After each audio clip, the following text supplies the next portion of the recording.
ஏதாச்சும் இருக்கா?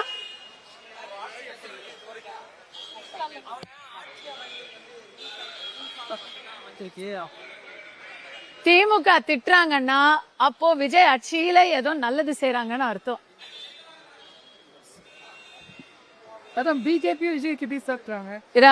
என்னங்க பிஜேபி சார் வந்து விஜய்க்கு பீஸ் தர்றாங்க.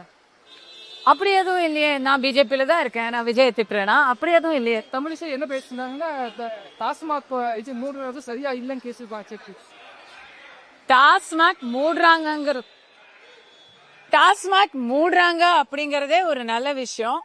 அதுல முன்ன பின்ன இருந்தா கூட இது புது ஆட்சி தானே. அவங்களுக்கு அறிவுரை சொல்ற இடத்துல சீனியர் பாலிட்டிஷியன்ஸ் இருக்காங்க. தமிழிசை மேடம் அந்த மாதிரி ஒரு பொதுமக்கள் நலனை மனசுல கருதி ஒரு எக்ஸ்ட்ராவான ஒரு எதிர்பார்ப்பை கொடுக்கறாங்கிறது நல்ல விஷயம் தான். ஜனங்களுக்கு நல்லது தானே. கடைகளை மூடினாலும் பிரைவேட்டா நிறைய கடைகள் அதே இடத்துல வருது.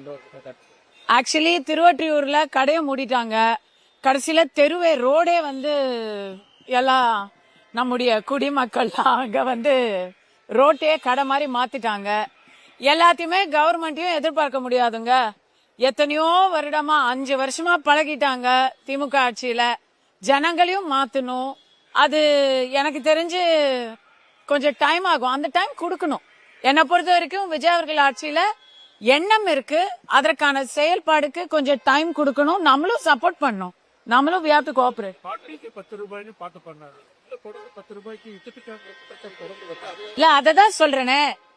அரசியல்வாதிகள் மாறலாம், ஆனா அதிகாரிகள் மாறுவதில்லை. ஆட்சி மாறலாம், ஆனா காட்சி மாறுவதற்கு நேரம் ஆகும். அங்க அந்த லாஸ்ட் எண்ட்ல இருக்கிறவங்களை எல்லாம் புல்அப் பண்ணணும் அப்படின்னு சொன்னா அதுக்கு விஜய்க்கு அந்த கட்டமைப்பு இப்ப இருக்க சான்ஸே இல்ல. எல்லாருமே புதுசு.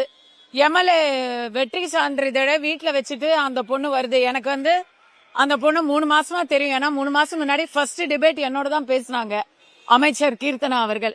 யாருக்கும் எதுவும் தெரியாது. அது தப்பு கிடையாது, தெரிஞ்சுக்கலாம். நல்லது தெரியாதுன்னு நம்ம திட்டுறோம். அவங்களுக்கு தப்பும் தெரியாதுங்கிறது தானே உண்மை. இருக்குதா? அவர் ஏதோ கேட்க விஜய் ஆட்சி அமைச்சிருந்தாலும் திமுக தயவால இந்த ஆட்சியை குப்புற விழுந்தாலும் மீசேல மண்ணோட்டல அப்படின்னு தமிழ்ல சொல்லுவாங்க தெரியுமா? இப்போ அப்படிதான் இதை பாக்குற. தோத்தாச்சு, அதிபயங்கரமா தோத்தாச்சு. ஒரு ஓட்டு வித்தியாசத்திலயும் தோத்தாச்சு, 83,000 வாக்கு வித்தியாசத்திலயும் தோத்தாச்சு. தோத்ததை ஒத்துக்க முடியாம உதயநிதி அவர்கள் அடுத்த 5 வருஷத்துக்கு கதறுவதை நாம கேட்டு பார்த்து ரசிக்கலாம். அதுக்கே நான் விஜய்க்கு பெரிய ஃபேன் ஆயிட்டேன். அதிமுக தொடர்ந்து தாவேக்கா பக்கம் போயிட்டு இருக்காங்க. அதை எப்படி பாக்குறீங்க? அதிமுக தொண்டர் அதாவதுங்க, ஒரு பெரிய வெற்றிய தாவேக்கா எதிர்பாராத பெரிய வெற்றிய பெற்றிருக்கிறாங்க பொழுது அந்த வெற்றியை பறி கொடுத்தவர்கள் வெற்றி பெற்றவர்கள் கிட்ட போறதுங்கிறது சாதாரணமா நடக்கிற விஷயம் தாங்க. அதிமுக பவருக்கு வரும்போது மத்த கட்சிகள்ல இருந்து எல்லாரும் அதிமுக ஓடி வருவாங்க. 5 வருஷம் முன்னாடி ஸ்டாலின் ஐயாவை ஜெயிச்ச போது அந்த பக்கம் எல்லாரும் போனாங்க. இப்போ தாவேக்கா ஒரு ட்ரெண்டிங்ல இருக்குங்கிறதுனால அதுக்கு எல்லாரும் வருவாங்க. நாளைக்கு இதுவே அவங்களுக்கு ஒரு எதிர்மறையா ஒரு நடந்துச்சு, ஏதோ ஒரு பிரச்சனை நடந்தா போயிருவாங்க. அரசியல்ல இந்த மாதிரி வியாபாரிகள் நிறைய இருக்காங்க, சந்தர்ப்பவாதிகள் நிறைய இருக்காங்க. அப்படிப்பட்டவர்களை அடையாளம் தெரிந்து கொள்வதில் தான் தாவேக்காவின் வெற்றியும் தோல்வியும் அடங்கி இருக்கிறது. கொள்கை எதிரி நான் பிஜேபி தான் சொல்லி விஜய் தொடர்பு சொல்லிதான் ஆட்சி பார்த்தாரு. ஆனா நீங்க பாலாத்து உதய் சத்தம் பார்த்தா கொள்கையில என்ன எதிரி இருக்கு? எல்லாரும் நல்லா இருக்கணும், தமிழக மக்களுடைய நலனை எல்லாரும் வேண்டுகிறோம். அது வேணாங்கிறாரா? லஞ்சம் ஊழல் இல்லாத நேர்மையான அரசு வேணுங்கிறோம். அந்த கொள்கையில தான் அவர் வேணாங்கிறாரா? அவர் திருப்பி திருப்பி இந்த மதவாதம் அப்படின்னு திமுக உடைய பல்லவிய வச்சுதான் கொள்கையை சொல்லிக்கிட்டு இருந்தாரு.